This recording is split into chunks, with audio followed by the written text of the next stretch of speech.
This review is of Sanjay Organic Umami Tamari Splash with red miso, gluten-free, non-GMO, and also kosher.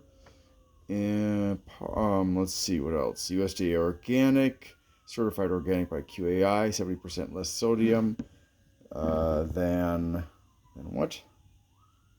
Than regular organic tamari.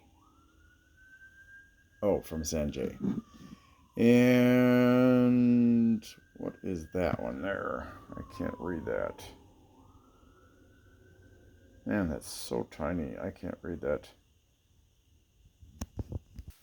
Okay, I used my son's eyes. That's FODMAP friendly, which is a specific program, a dietary program that helps people with IBS, I believe, irritable bowel syndrome and stuff like that.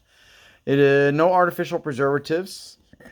Nutrition facts: 1 tablespoon has no fat or cholesterol, 280 milligrams of sodium, 7 grams of carbs, of which 5 are added sugars, and less than a gram of protein. Here are the ingredients. Various forms of sugar and salt in here.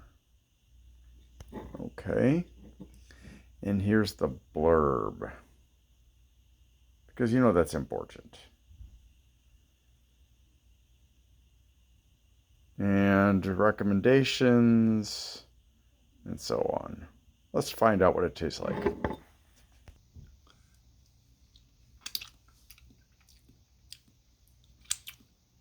This reminds me of something. I'm trying to think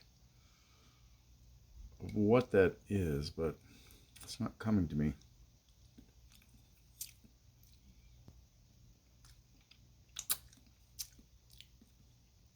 It's got a nice flavor.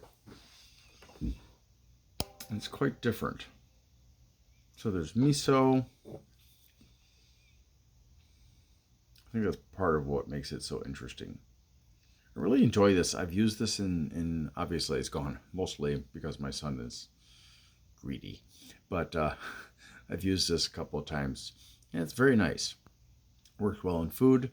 It has less sodium than like soy sauce. A lot less. Like, for example, this Pampa soy sauce, 450 milligrams per tablespoon. And this one is only 280. So that's really substantial in terms of better. I mean, you know. So yeah, I'll give this one an 8. Definitely recommend this. Thanks for watching. I hope you have a great day.